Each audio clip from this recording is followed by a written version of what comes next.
What if I told you that every time you feel tempted, you're moments away from either victory or destruction? Lust is not just a private sin, it's a spiritual war, and Satan knows the exact verse you're not reading because it's the one that defeats him.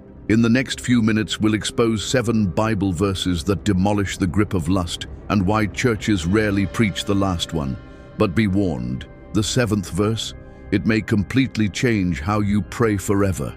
Let's begin. The hidden war behind your desires.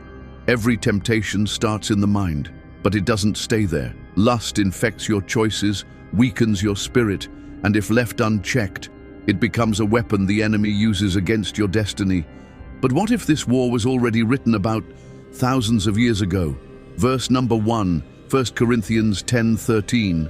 No temptation has overtaken you except what is common to mankind, and God is faithful. He will not let you be tempted beyond what you can bear. This is your escape clause. This verse reveals something few understand.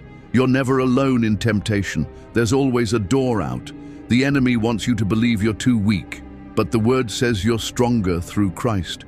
But what happens when the door seems invisible? That's what we'll uncover in chapter 5, the lies that feed. Lust. Lust isn't always sexual. It can be emotional, spiritual, even disguised as love or desire for connection. And Satan doesn't need you to fall fast, just drift quietly. We must cut through the lies before we can walk in purity. Verse number 2, Matthew 5:28. But I tell you that anyone who looks at a woman lustfully has already committed adultery with her in his heart. Jesus raises the bar, not to shame you, but to free you from surface-level purity.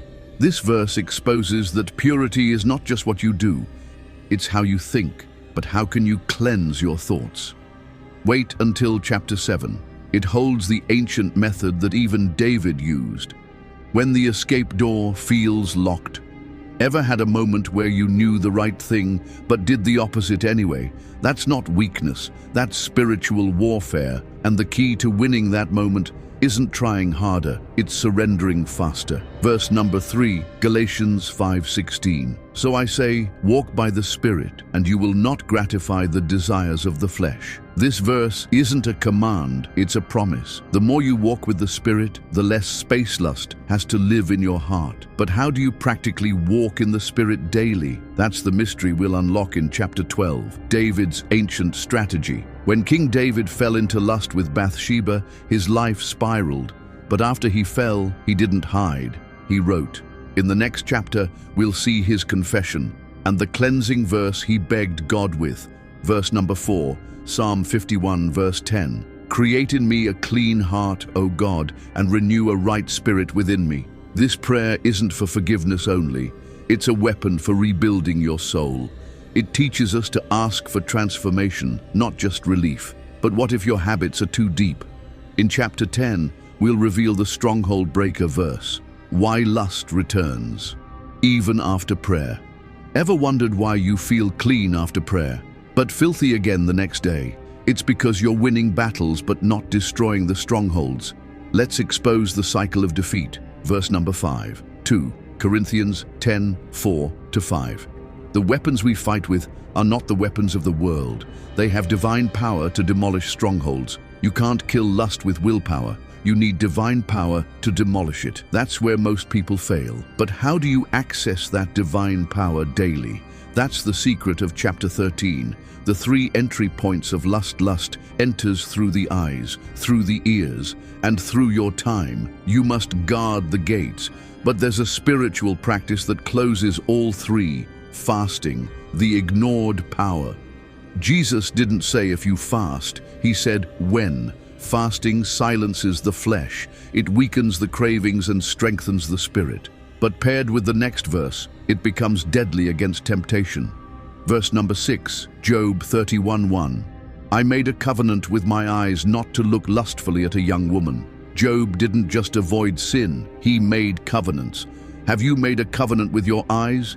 Because the eyes feed the heart, and the heart directs your hands. In chapter 16, you'll learn a daily covenant prayer that rewires your eyes, thoughts, and desires. Why your eyes are a battlefield. Jesus said, if your eye causes you to sin, cut it out. He wasn't speaking literally, but he was absolutely serious. Lust's shadow, shame. Lust never comes alone. It brings shame as its shadow, and shame wants to keep you silent.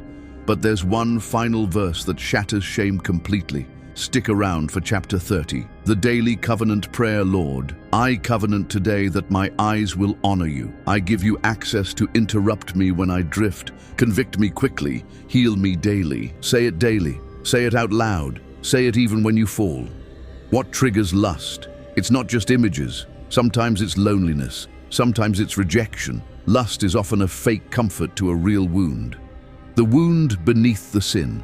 Jesus never just healed symptoms.